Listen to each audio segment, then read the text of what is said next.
Hello everyone, आप सभी लोगों का फिर से हमारे चैनल सीपैट ज्ञान में आप सभी लोगों का स्वागत है।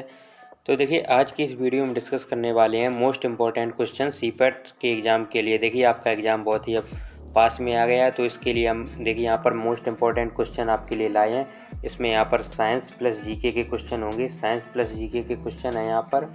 और यहाँ पर देखिए, ये मोस्ट इम्पॉर्टेंट क्वेश्चन है जो कि प्रीवियस ईयर क्वेश्चन में इसी के बेस पर पूछे गए हैं। तो यहाँ पर इनकी मोस्ट प्रायोरिटी हो जाती है कि आपके एग्ज़ाम में इससे रिलेटेड क्वेश्चन आ जाएंगे। तो देखिए यहाँ पर, जैसा कि आप सभी लोग ने प्रैक्टिस सेट पर यहाँ पर इनका क्वेश्चन एक यूनिट से देखा होगा, तो यहाँ पर जितने भी यूनिट हैं वो आप लर्न कर लें, और कुछ यूनिट मोस्ट इम्पोर्टेंट इसकी आज की इस क्लास में हम करवा देंगे। तो यहाँ पर पहला क्वेश्चन देख लेते हैं। यहाँ पर देखिए, पृष्ठ तनाव की विमा किसके बराबर है। देखिए, जितनी भी आपकी ये डायमेंशन हुई और यूनिट हुई, यहाँ से आपके मिनिमम 2 क्वेश्चन आएंगे। एक क्वेश्चन आपका डायमेंशन का होगा और एक यहाँ पर होगा यूनिट का। तो यहाँ पर जो बेसिक आपके फिजिक्स के फार्मूला हैं, तो आपको वो लर्न होने चाहिए, क्योंकि यहाँ पर पीजीटी पीपीटी में यहाँ से फिजिक्स के क्वेश्चन काफ़ी पूछे जाते हैं। और आपकी बेसिक्स केमिस्ट्री भी आपकी क्लियर होनी चाहिए। देखिए, एक इम्पॉर्टेंट चैप्टर बता देते हैं आपकी केमिस्ट्री के लिए, जो आपको यहाँ से बोल सकते हैं 3 से 4 क्वेश्चन आपको देखने को मिलेंगे। ये एक ही चैप्टर से आपको 3 से 4 क्वेश्चन देखने को मिलेंगे यहाँ पर सीपैट के एग्ज़ाम में। तो वो चैप्टर है यहाँ पर, अभी देखिए आपके पास इतना टाइम है कि आप ये एक चैप्टर क्लियर कर लेते हो। ये चैप्टर है आपका बहुलक। आप बहुलक सर्च करेंगे यूट्यूब पर तो बहुत क्लासें आ जाएंगी, आपको जो बेस्ट लगे वहाँ से आप इस चैप्टर को क्लियर कर लें। बहुलक यानी कि पॉलीमर। अब ये पॉलीमर चैप्टर है, यानी कि बहुलक बहुलीकरण, इस प्रकार से नाम से आपका ये चैप्टर होगा। तो देखिए, क्यों ये इम्पोर्टेंट चैप्टर है यहाँ पर। इस चैप्टर में क्या है, इस चैप्टर में जो आप सीपैट करते हैं बेसिक चीज़ें, जो प्लास्टिक होती है, पीवीसी पाइप, इसका बहुलक या क्या नायलॉन 66, यानी कि इस प्रकार कैप्रोलैटन, नेचुरल रबर कौन सी होती हैं, या फिर इसी प्रकार के आपको इसमें टर्म देखने को मिलेंगे। तो इसी पर्पज़ से यहाँ पर ये चैप्टर इंपॉर्टेंट हो जाता है सीपैट के एग्ज़ाम के लिए, क्योंकि देखिए आप जब सीपैट करेंगे तो आपको ये पॉलीमर चैप्टर वैसे भी वहाँ पर पढ़ना ही पड़ेगा, क्योंकि यहाँ पर इसी चैप्टर से यहाँ पर पीवीसी पाइप कैसे बनता है, इसका क्या मोनोमर क्या होता है, तो इसी प्रकार की चीज़ें यहाँ पर आपको देखने को मिली। तो आप इस चैप्टर को बेसिक से इसके ऑब्जेक्टिव टाइप के क्वेश्चन सभी लगा लें। यदि आपकी केमिस्ट्री की बुक है तो वहाँ पर उस चैप्टर में भी क्वेश्चन होंगे, तो उसको क्लियर कर लें। तो चलिए अब पहला क्वेश्चन देख लेते हैं। यहाँ पर पृष्ठ तनाव की विमा किसके बराबर है। देखिए, जो आपका पृष्ठ तनाव होता है, पहले तो आपका इसका फार्मूला पता होना चाहिए। तो पृष्ठ तनाव तब फार्मूला पता होगा तब आप यहाँ पर विमा भी इसकी निकाल पाएंगे। तो पृष्ठ तनाव का यहाँ पर फार्मूला होता है T बराबर F/L। T मतलब टेंशन और F होता है यहाँ पर फोर्स, L होता है यहाँ पर लंबाई यानी कि लेंथ। तो यहाँ पर देखिए T बराबर F/L, यहाँ पर ये होता है पृष्ठ तनाव का यानी कि इसकी फॉर्मूला। तो यहाँ से आप अब यूनिट यहाँ से इसकी निकाल सकते हैं। T बराबर F। देखिए, आपको यहाँ पर ये फॉर्मूला बेसिक पता है तो यूनिट आप सबकी यूनिट भी निकाल लेंगे और डायमेंशन भी निकाल लेंगे। तो इसकी यूनिट हो जाएगी यहाँ पर क्या हो जाएगी, टेंशन की। तो F, यहाँ F की यूनिट होती है न्यूटन और L की हो जाएगी मीटर। तो न्यूटन पर मीटर यहाँ पर हो जाएगी पृष्ठ तनाव की विमा। तो देखिए, पृष्ठ तनाव की विमा पूछ रहा है किसके बराबर होगी, तो यहाँ पर ये स्प्रिंग नियतांक यानी कि स्प्रिंग कांस्टेंट के बराबर होगी। जो पृष्ठ तनाव की विमा होती है वो स्प्रिंग नियतांक की। ये देखिए मोस्ट इंपॉर्टेंट क्वेश्चन है, यहाँ पर आपको ये लर्न होना चाहिए। और अब बचते हैं ये ऑप्शन, इनकी भी आपको डायमेंशन पता होनी चाहिए। तो यहाँ पर देखिए आपको अब यहाँ पर ये 3 ऑप्शन बचते हैं। यहाँ पर इन तीनों ऑप्शन की आपको यूनिट एंड डायमेंशन पता होनी चाहिए। तो शक्ति यहाँ पर P बराबर हो जाएगा W/T, आपको ये फॉर्मूला पता होना चाहिए। तो देखिए W होती है एनर्जी, इसकी हो जाएगी जूल, और यहाँ पर T होता है समय, तो इसकी हो जाएगी सेकंड, जूल पर सेकंड इसकी यूनिट हो गई शक्ति की। और देखिए ये शक्ति वैद्युत शक्ति वाला शक्ति है यानी कि, और यहाँ पर इसकी एक विमा और होती है यहाँ पर वाट। आपको ये भी ध्यान रखती है, शक्ति वैद्युत शक्ति का मात्रक होता है वाट। और यहाँ पर फार्मूला से यहाँ पर आप इसकी यूनिट भी निकाल सकते हैं। तो यहाँ पर P बराबर होता है W/T। देखिए W की होती है यहाँ पर डायमेंशन ml² T-2, और यहाँ पर T हो जाएगा T। अब देखिए यहाँ पर ये T ऊपर जाएगा तो यहाँ 3 हो जाएगी T की पावर, तो क्या हो जाएगा, तो इसकी यूनिट आ जाएगी ml² T-3। तो ये इसकी हो गई क्या, डायमेंशन, इसकी डायमेंशन हो गई, ये शक्ति की डायमेंशन हो गई। तो आपको ये तीनों यहाँ देखिए, यहाँ पर श्यानता की आपको पता होना चाहिए यहाँ पर। तो देखिए श्यानता की हम यूनिट यहाँ डायमेंशन बता देते हैं। डायमेंशन होती है इसकी ml⁻⁻1 T-1। और यहाँ पर ऊर्जा की तो सभी पता होगी, जूल होती है, और ये इसका स्प्रिंग नियतांक हो गया, पृष्ठ तनाव के बराबर होती है। तो देखिए यहाँ पर नेक्स्ट क्वेश्चन देख लेते हैं। LED का फुल फॉर्म क्या है। देखिए एक फुल फॉर्म कहीं से भी पूछा जा सकता है, चाहे वो जीके सेक्शन से आ जाए फुल फॉर्म, या फिर वो फिजिक्स से आ जाए या केमिस्ट्री से एक तो फुल फॉर्म, या फिर कंप्यूटर से भी आ सकता है, कंप्यूटर के इंपॉर्टेंट बेसिक फुल फॉर्म जो यहाँ पर इतना टफ नहीं आएगा, ऐसा आएगा जो पता होगा। तो देखिए एलईडी, ये फिजिक्स के चैप्टर में भी यहाँ पर है, जो लास्ट में वो आपका ट्रांजिस्टर चैप्टर होता है, एलईडी का फुल फॉर्म होता है यहाँ पर लाइट इमिटिंग डायोड, ये ऑप्शन इसका करेक्ट हो जाएगा, प्रकाश उत्सर्जक यंत्र। और ये ऑप्शन सब बेकार है, यहाँ पर ऑप्शन ए इसका राइट आंसर हो जाएगा, लाइट इमिटिंग डायोड, प्रकाश उत्सर्जक यंत्र। तो यहाँ पर इसका आपको फुल फॉर्म पता होना चाहिए।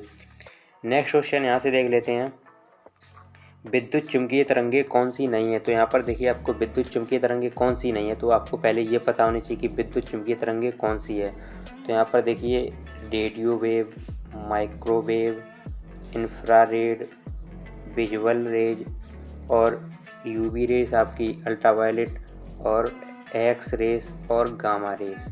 तो आपकी ये आपकी विद्युत चुंबकीय तरंगे हो जाती हैं। तो यहाँ पर रेडियो वेव का यानी कि इसको बोलते हैं रेडियो वेव, यानी कि रेडियो तरंगे, एम से हो गया माइक्रोवेव, यानी कि आप माइक्रोवेव से होगी सूक्ष्म तरंगे, और ये इंफ्रारेड वेव, तो आई से हो जाता है इंफ्रारेड वेव।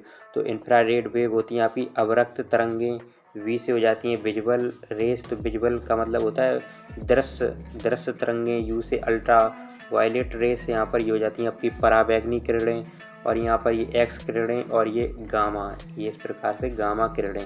तो ये आपकी विद्युत चुंबकीय तरंगे हो गई। अब यहाँ पर पूछा है विद्युत चुंबकीय तरंगे कौन सी नहीं है।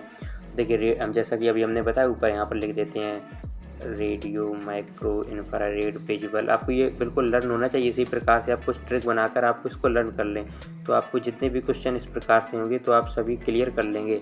तो यहाँ पर रेडियो, माइक्रो, इंफ्रारेड, विजुअल, और यहाँ पर ये देखिए यू है यहाँ पर, और एक्स, यहाँ पर एक्स किरणें, गामा। तो यहाँ पर देखिए रेडियो, यहाँ पर ये देखिए रेडियो तरंगे हैं, और यहाँ पर अवरक्त, ये इंफ्रारेड होती हैं अवरक्त, तो अवरक्त भी हैं यहाँ पर, सूक्ष्म, ये माइक्रो सूक्ष्म तरंगे भी हैं, अल्फा किरणें। देखिए अल्फा तरंगे, यहाँ पर अल्फा तरंगे आपकी यहाँ पर विद्युत चुंबकीय तरंगे नहीं होती हैं, तो राइट आंसर डी हो जाएगा। देखिए इस प्रकार से आपके क्वेश्चन बहुत आते हैं, और यहाँ पर देखिए एक बार फिर लिख देते हैं, हमने इसको इस प्रकार से देखिए लर्न कर रखा है, तो यहाँ पर आप भी कर सकते हैं, ट्रिक के रूप में हम बता देते हैं। तो यहाँ पर देखिए, तो यहाँ पर हमने इस प्रकार से Reliance mobile is very useful for x by के लिए, एक्स ये देखिए बाई नहीं है लेकिन ये गामा है, लेकिन इस प्रकार हमने ट्रिक में इसको बाई समझ लिया है। तो यहाँ पर ये इस प्रकार बाई नहीं, इस प्रकार ये गामा है। तो देखिए Reliance mobile is very useful x by. तो अब जितनी भी विद्युत चुंबकीय तरंगे ये आपको लर्न हो गई। अब देखिए यहाँ पर क्वेश्चन किस प्रकार से आएगा, इसमें फिजिक्स पर थोड़ा यहाँ पर वाइट पर आपको समझा देते हैं। तो यहाँ पर देखिए क्वेश्चन किस प्रकार से आएगा, एक बार फिर लिख लेते हैं। आपको बिल्कुल इसको लर्न कर लीजिए, 2-3 बार आप बोलेंगे मेरे साथ तो आपको ये लर्न हो जाएंगी। और मोस्ट इंपॉर्टेंट क्वेश्चन यहाँ से आपके पूछे जाएंगे, जिस प्रकार ऊपर था अभी कौन सी नहीं, इस प्रकार। और यहाँ पर और देखिए पहले लिख लेते हैं, यहाँ पर Reliance mobile is very useful X Y के लिए, यानी कि रिलायंस मोबाइल एक्स वाई लोगों के लिए, सभी के लिए, एक्स वाई जेड भी बोल सकते हैं, के लिए यूजफुल है। तो आपको लिखना सिर्फ एक्स वाई है, क्योंकि यही आपकी तरंगे होती हैं, विद्युत चुंबकीय तरंगे। तो देखिए आर से हो गया radio wave, microwave, infrared wave, visual rays, U से हो गया अल्ट्रावायलेट रेस, एक्स रेस और गामा रेस। तो देखिए आर से रेडियो हो गया आपका रेडियो तरंगे, एम से माइक्रो से सूक्ष्म तरंगे, इंफ्रारेड से अवरक्त तरंगे, वी से विजुअल से यानी दृश्य यहाँ पर बोल सकते हैं, यहाँ दृश्य यानी विजुअल का मतलब होता है जो दृश्य है, विजुअल रेस यानी दृश्य तरंगे, अल्ट्रावायलेट पराबैंगनी तरंगे, पराबैंगनी किरणें, और यहाँ पर एक्स किरणें और गामा किरणें। अब देखिए क्वेश्चन देखिए किस प्रकार से होगा। तो एक बार फिर आपको, क्योंकि जितनी बार बोलेंगे आपको उतनी बार आपको यहाँ पर लर्न हो जाएगा। तो एक बार फिर Reliance mobile is very useful X Y के लिए। अब देखिए क्वेश्चन देखिए किस प्रकार से पूछेगा। अब इन सभी यहाँ से आपको क्वेश्चन पूछ लेगा, आप इन सभी तरह यानी कि विद्युत चुंबकीय तरंगों में किसकी तरंग दैर्घ्य सबसे ज़्यादा होती है। तो देखिए तरंग दैर्घ्य का आपको देखिए क्रम बता देते हैं, वेवलेंथ, तरंग दैर्घ्य को बोलते हैं वेवलेंथ।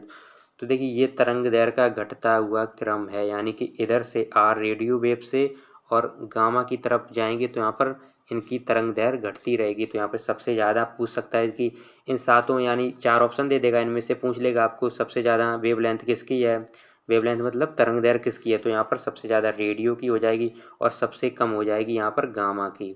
क्योंकि लास्ट में ये तरंग दैर्घ्य का घटता हुआ क्रम है। तो फिर उसके बाद माइक्रो, इंफ्रारेड, इस प्रकार घटती हुई हो गए, सबसे कम हो जाएगी गामा की।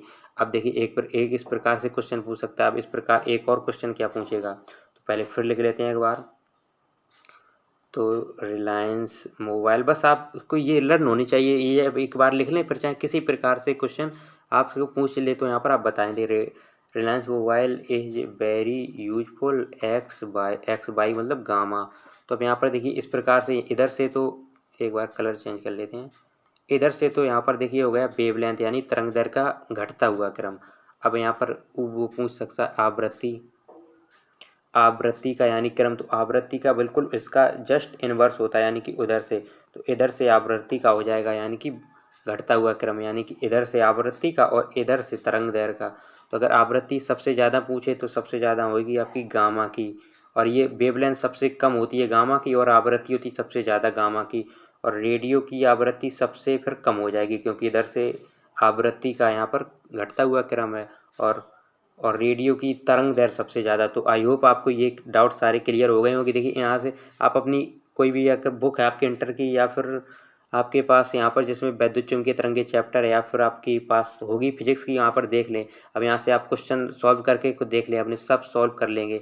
बस आप ये लर्न कर लें यहाँ पर, और सभी आपकी जितनी भी वैद्युत चुम्बकीय तरंगे हैं तो आपको ये लर्न हो चुकी हैं बिल्कुल इसी ट्रिक से। अब चाहे किसी प्रकार से घुमाकर क्वेश्चन पूछ ले, आप सॉल्व कर लेंगे। चलिए अब यहाँ पर नेक्स्ट पर आ जाते हैं। यहाँ पर देखिए नेक्स्ट है, यहाँ पर भौतिक राशि और मापन की इकाई, कुछ यहाँ पर यूनिट हमने लिए हैं जो आपको यहाँ देखिए यहाँ पर मोस्ट इम्पोर्टेंट है, और यहाँ पर ये हैं, और यहाँ पर जो बचती हैं आप यहाँ पर पढ़ते रहें, क्योंकि देखिए सभी इतना जो सिलेबस है इतना यहाँ करवाना यहाँ पर इम्पॉसिबल ही नहीं है, क्योंकि यहाँ पर जो इम्पोर्टेंट है बस वही आपको हम करवा रहे हैं। तो यहाँ पर देखिए अब यहाँ पर आपको सभी यूनिट आपको एक बार बता देते हैं, आपको उनको सभी को लर्न करना है। यहाँ पर देखिए दाब की यहाँ पर होती है पास्कल, दाब की ये मापन की इकाई, मतलब इनको दाब को किस में मापा जाता है, और इसको यूनिट भी बोलते हैं, या फिर इसको मात्रक के रूप में भी पूछ सकता है। दाब का मात्रक क्या है, तो दाब का मात्रक पास्कल हो जाता है। और दाब का ये आपको फॉर्मूला भी पता होना चाहिए, P बराबर यानी प्रेशर बराबर F/A, फोर्स अपॉन एरिया। तो इसका यहाँ पर या देखिए पास्कल है, और यहाँ पर इससे भी यहाँ पास्कल जरूरी नहीं कि पास्कल ही यूनिट आ जाए, तो यहाँ से भी आपको फार्मूला से भी यूनिट पता होनी चाहिए। एफ का होता है न्यूटन, और एरिया का हो जाए मीटर स्क्वायर, तो न्यूटन पर मीटर स्क्वायर भी आपका दाब का यूनिट हो सकता है। तो यहाँ पर इसका पास्कल है। अब यहाँ पर देख लेते हैं ध्वनि की तीव्रता है। ध्वनि की तीव्रता मापी जाती है डेसीबल में। प्रकाश की तरंग दैर्घ्य यानी कि वेवलेंथ आपकी मापी जाती है एंगस्ट्रॉम में। देखिए एंगस्ट्रॉम का चिन्ह यहाँ पर एक के ऊपर छोटा सा जीरो और होता है। और यहाँ पर देख लेते हैं नौ संचालन में जो दूरी नापी जाती है आपकी नॉटिकल मील में नापी जाती है। और यहाँ पर ऊष्मा यहाँ पर कैलोरी हो जाएगा, ये यूनिट ऊष्मा की।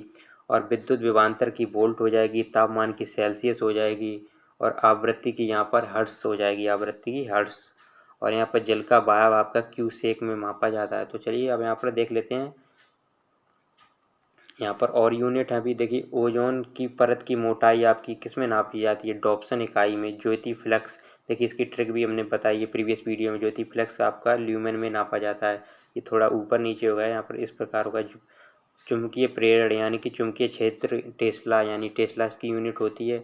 अब यहाँ पर देख लेते हैं थोड़ा, यहाँ पर आपको यहाँ पर थोड़ा, यहाँ पर ये थोड़ा मिस टाइप हो गया, मतलब यहाँ पर ऊपर नीचे टाइप हो गया। चलिए तब भी हम बता देते हैं यहाँ पर। तो यहाँ पर देखिए घनकोण, यहाँ पर घनकोण का मात्रक स्टेरेडियन होगा घनकोण, और यहाँ पर रेडियन का मात्रक कोण होगा, समतल कोण या फिर कोण भी बोल सकते हैं। तो चलिए यहाँ पर नेक्स्ट क्वेश्चन देख लेते हैं। नेक्स्ट क्वेश्चन है यहाँ पर अंतरिक्ष यात्रियों को आकाश काला दिखाई देता है। देखिए यहाँ पर जो ऑप्टिक्स है आपकी, ऑप्टिक्स से भी बहुत अच्छे क्वेश्चन यहाँ पर पूछे जाते हैं।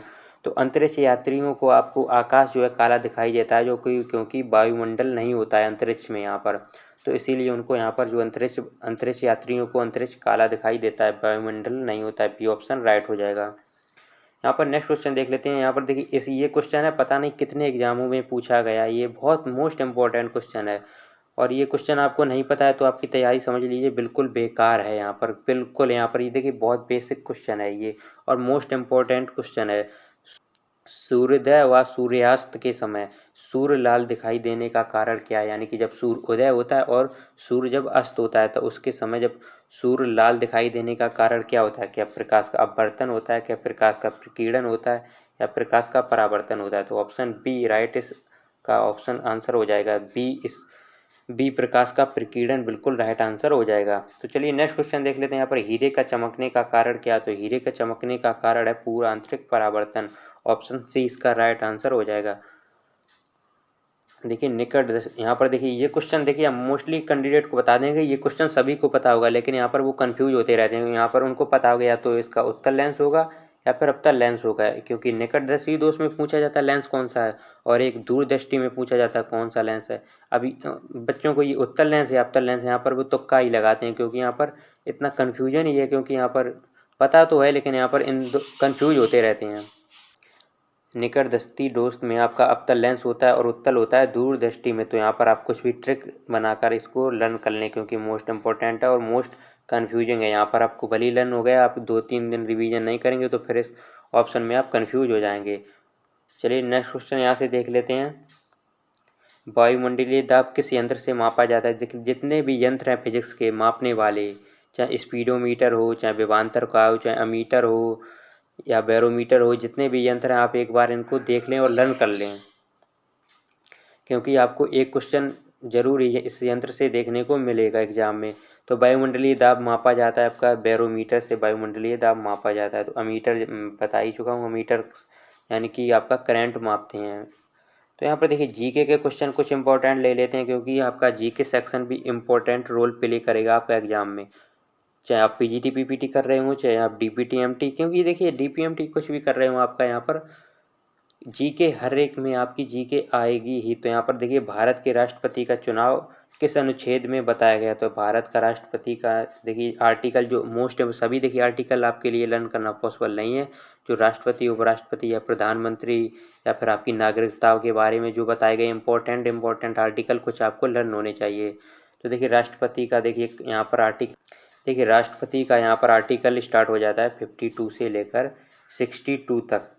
यहाँ पर राष्ट्रपति के बारे में बताया गया है आर्टिकल 52 से लेकर 62 तक। तो यहाँ पर भारत के राष्ट्रपति का यहाँ पर पूछ रहा है चुनाव किस में बताया गया? तो देखिए अब चुनाव यहाँ पर 40 नहीं है पर 54 में, यानी कि ऑप्शन सी 54 में आपका बताया गया राष्ट्रपति के चुनाव के बारे में। तो चलिए यहाँ पर नेक्स्ट क्वेश्चन देख लेते हैं। भारत के राष्ट्रपति बनने के लिए न्यूनतम आयु क्या है? तो देखिए भारत के राष्ट्रपति के लिए न्यूनतम आयु यहाँ पर 35 वर्ष है और प्रधानमंत्री के लिए यहाँ पर 25 वर्ष है। और देखिए कोई भी भारत का नागरिक हो वहाँ पर भारत का राष्ट्रपति बन सकता है। तो यहाँ पर इनका वेतन भी पूछ लिया जाता है किसी एग्जाम में। तो यहाँ पर राष्ट्रपति का वेतन होता है 1,50,000। आपको यहाँ पर पता होना चाहिए 1,50,000 राष्ट्रपति का वेतन यानी कि सैलरी होती है। तो यहाँ पर देखिए भारत के प्रथम राष्ट्रपति, और ये प्रथम राष्ट्रपति, प्रधानमंत्री, लोकसभा अध्यक्ष या लोकसभा महिला अध्यक्ष, ये सभी आप लर्न कर लें। बार बार हम बताते रहते हैं अपने सेक्शन में, क्योंकि इससे क्वेश्चन आपको देखने को मिलेगा। तो भारत के प्रथम राष्ट्रपति देखिए ये मैंने यहाँ पर जो आपको टेलीग्राम चैनल है सीपैट ज्ञान, उसमें क्विज करवाते रहते हैं मोस्ट इंपॉर्टेंट। हम जीके के क्वेश्चन भी अपलोड करते हैं वहाँ पर, फिजिक्स के भी, केमिस्ट्री के भी और इंग्लिश के भी करते रहते हैं। वहाँ पर हम ये क्वेश्चन करवा चुके हैं। तो डॉक्टर राजेंद्र प्रसाद भारत के प्रथम राष्ट्रपति थे। चलिए यहाँ पर देख लेते हैं कागज की मुद्रा जारी करने वाला प्रथम देश। तो कागज की मुद्रा जारी करने वाला प्रथम देश है चीन। और यहाँ पर नेक्स्ट क्वेश्चन देख लेते हैं। यहाँ पर बास्केटबॉल में खिलाड़ी की कितनी संख्या? अब देखिए यहाँ पर इतना मोस्ट इंपॉर्टेंट क्वेश्चन है। अब यहाँ पर अभी आपको बिलीव नहीं हो रहा है, क्योंकि आप एग्जाम सेंटर में नहीं है। जब एग्जाम सेंटर में जाएंगे तब आप स्पोर्ट्स से ऐसा हो नहीं सकता कि आपके 5 से 6 क्वेश्चन ना है। यहाँ पर खिलाड़ियों की संख्या या किस खेल में आपको कौन सा कप दिया जाता है, यहाँ पर इससे क्वेश्चन जरूर आएंगे। और 1-2 जो ओलंपिक आपका होता है 4 सालों के अंतराल में, यहाँ पर इससे भी क्वेश्चन आएंगे। तो यहाँ पर देखिए अब यहाँ पर बास्केटबॉल में आपको पता होगा, क्योंकि यहाँ पर आपने लर्न किया होगा, हमको पता है खिलाड़ियों की संख्या, लेकिन आप बास्केटबॉल और यहाँ पर इसकी भूल गए होंगे निश्चित। आप आंसर यदि आप इसमें से करेक्ट कर पा रहे हैं तो आप, यानी कि आपकी स्टडी अच्छी है। तो यहाँ पर या नहीं आप इसको करेक्ट कर पा रहे हैं तो आप इसको आप नहीं भूलेंगे, क्योंकि हम आपको ट्रिक बताने जा रहे हैं यहाँ पर इसकी लर्न करने की, क्योंकि ये इंपॉर्टेंट क्वेश्चन है। तो बास्केटबॉल में पहले आपको बताते थे खिलाड़ी की संख्या होती है 5। अब देखिए किस प्रकार आपको लर्न करना था कि बास्केटबॉल, अब यहाँ पर बास्केटबॉल आपकी बास्केट क्या होती है? बास्केटबॉल जानते हैं क्या खेल होता है? यानी कि इस प्रकार से बोल सकते हैं कोई पाइप या लकड़ी कुछ भी हो, यहाँ पर एक बास्केट होती है। यहाँ पर इस प्रकार से बास्केट होती है। तो नीचे से गोल करना होता है बास्केट, यानी इसमें डालनी होती है, यानी कि गोल हो जाता है जब इसमें बास्केट डाल देता है। नीचे से 2 टीमें होती हैं, बचपचू में यानी कि निकाल के यहाँ पर इसमें बास्केट डालनी होती है। बस आप इसके नहीं पता हमें खेल किस पर, ये नहीं, हम आप वीडियो में आपको ट्रिक बता रहे हैं। तो यहाँ पर बस यहाँ पर अब ट्रिक बन चुकी है। देखिए अब आप जब आपको बास्केटबॉल आपका यहाँ पर सुनेंगे नाम, तो बास्केटबॉल में आप बिल्कुल इसी प्रकार से आप अपने एग्जाम में एक चित्र ड्रॉ कर लेंगे, या फिर आपको मेरी ये बात आपको याद आ जाएगी एग्जाम सेंटर में, और आप इसका करेक्ट आंसर कर जाएँ। क्या यहाँ पर एक लकड़ी बास्केटबॉल किस प्रकार से, इस प्रकार से बना होता है बास्केटबॉल का। अब देखिए यहाँ पर किस प्रकार ट्रिक आप इससे आइडेंटिफाई कर पाएंगे। देखिए यहाँ पर आपको ये सब आपको हटा देना है, यानी कि बस ये आपको बस एक बार लर्न कर यहाँ पर देखते रहें आप। वहाँ पर बिल्कुल इतना करने की कोई ज़रूरत नहीं होगी, लेकिन आपको यहाँ पर आपकी मेमोरी में ये फिट कर रहे हैं, इसलिए हम इतना यहाँ पर फोकस कर रहे हैं। तो आप यहाँ पर ये बिल्कुल आप इस डंडा से हटा देंगे, आप इसको यू पकड़ लेंगे, यू जैसा, मतलब यू क्या है, हमारी बास्केट है। बास्केट क्या होती है, एक प्रकार की टोकरी बोल सकते हैं।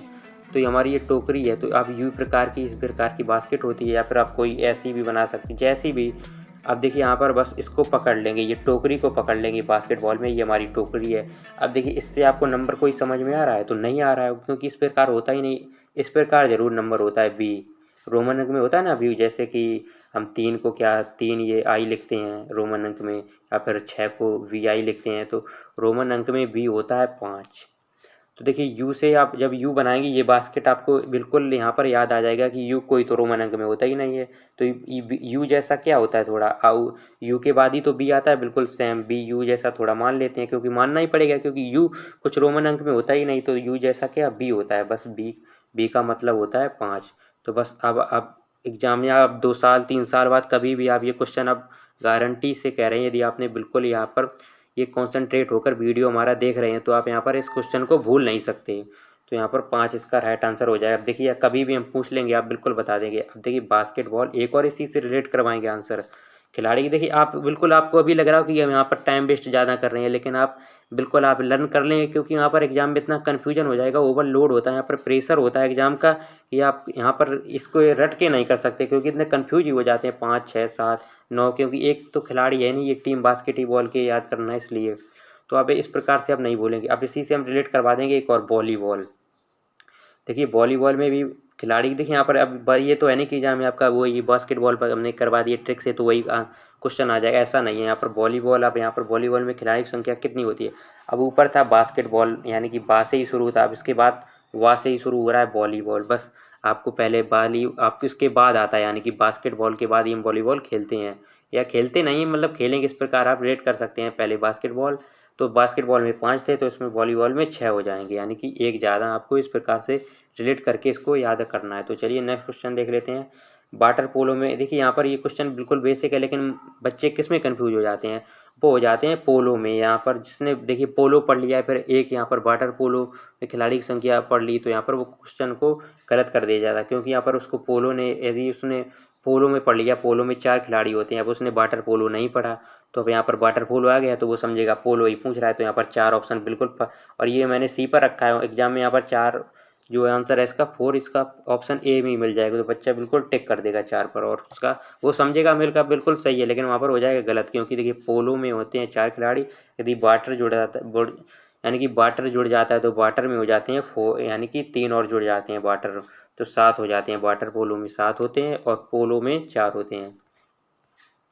अब देखिए यहाँ पर बुल फाइटिंग किस देश का राष्ट्रीय खेल। अब जितने भी खेल हैं सभी देश के राष्ट्रीय खेल आपको लर्न होने चाहिए। तो यहाँ पर बुल फाइटिंग है, वो है यहाँ पर स्पेन का राष्ट्रीय खेल। अब देखिए बुल फाइटिंग से आप थोड़ा सा यहाँ पर रिलेट कर सकते हैं। बुल फाइटिंग, यदि कोई बुल से फाइटिंग करेगा, अब स्पेन से बना है पेन, यानी कि दर्द। पेन क्या होता है, दर्द होगा, यानी कि जो कि कोई भी बुल से फाइटिंग करेगा तो उसके पेन तो होएगा ही। तो यहाँ पर स्पेन, इस प्रकार से आप इसको रिलेट कर सकते हैं। तो यहाँ पर देखिए, और इसी प्रकार से यहाँ पर देखिए राष्ट्रपति पर महाभियोग चलाने की प्रक्रिया किस अनुच्छेद में। अभी हमने देखिए राष्ट्रपति का आर्टिकल बताया था, आर्टिकल राष्ट्रपति की, ये देखिए मोस्ट इंपॉर्टेंट क्वेश्चन सिर्फ करवा रहे हैं यहाँ पर। राष्ट्रपति 52 से लेकर 62 तक यहाँ पर आपको बताए गए हैं।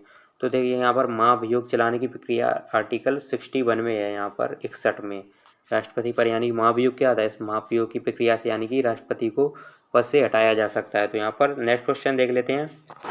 दुधवा राष्ट्रीय उद्यान किस राज्य में स्थित है। देखिए ये क्यों इम्पोर्टेंट है, ये देखिए जो यूपी का है, एक ही राष्ट्रीय उद्यान है, ये यूपी का राष्ट्रीय उद्यान है। तो यहाँ पर ये उत्तर प्रदेश में है। दुधवा यानी लखीमपुर खीरी, इस प्रकार से भी पूछ सकता है, लखीमपुर खीरी उत्तर प्रदेश में है दुधवा राष्ट्रीय उद्यान। यहाँ भारत की तटरेखा किस राज्य की सबसे लंबी तटरेखा है? तो यहाँ पर तटरेखा क्या होता है, जो समुद्र से अपनी साझा करते हैं राज्य, यानी कि समुद्र। इस प्रकार ये देखिए नक्शा नीचे का मैप जो कुछ इस प्रकार से होता है भारत का मैप, और इधर ये समुद्र है। तो यहाँ पर जो किनारे, समुद्र किनारे बसे जो राज्य हैं वही यहाँ पर तटरेखा, यहाँ यानी कि तटरेखा उन्हीं से लगेगी। तो यहाँ पर पूछा है भारत की यानी कि सबसे लंबी तटरेखा, यानी कि सबसे लंबी तटरेखा किस राज्य की है? तो वो है यहाँ पर गुजरात राज्य की सबसे लंबी तटरेखा। और यहाँ पर सबसे, यहाँ पर वो कम भी पूछ सकते हैं, यानी सबसे लंबी तो सबसे छोटी यहाँ पर गोवा राज्य की तटरेखा है। तो ये आपको बिल्कुल बेसिक सा क्वेश्चन है, आपको लर्न नहीं होना चाहिए। देखिए यहाँ पर कपास की मिट्टी के नाम से जाने जाने वाली मिट्टी कौन सी है? देखिए कपास के नाम से आपकी काली मिट्टी जानी जाती है। इस प्रकार से भी ये पूछ सकता है, स्वतः जुताई वाली मिट्टी तो कपास यानी काली मिट्टी को ही बोलते हैं। तो चलिए यहाँ पर आज के देखिए आज के यहाँ पर इतने ही क्वेश्चन थे। तो यदि आपको वीडियो पसंद आया हो तो आप लाइक बटन को हिट कर सकते हैं, एक लाइक तो कर ही सकते हैं इतने एफर्ट के लिए। देखिए टाइम बहुत इंपॉर्टेंट होता है मेरे लिए भी, क्योंकि देखिए इसीलिए रेगुलर वीडियो नहीं आ पाते हैं, टाइम बहुत कम मिल रहा है। फिर भी हम आपके एग्ज़ाम आपका पास में, इसलिए 1-2 वीडियो आपको प्रोवाइड कर रहे हैं। और अभी भी इम्पोर्टेंट वीडियो आपके 1-2 दिन में आप थोड़ा जल्दी डालते रहेंगे, 1 या 2 दिन के गैप में, क्योंकि एग्ज़ाम आपका पास में है। तो जिससे आपका रिवीजन अच्छे से हो जाए और आपको अच्छे से वहाँ पर देखिए बिल्कुल वहाँ पर हेडेक नहीं लेना है, आपको बिल्कुल फ्री माइंड होकर एग्ज़ाम करना है। क्योंकि यदि आपने पढ़ा है तो किस प्रकार की हेडेक, और नहीं पढ़ा है तो हेडेक लेने की फिर तो बिल्कुल ज़रूरत ही नहीं है जब पढ़ा नहीं है।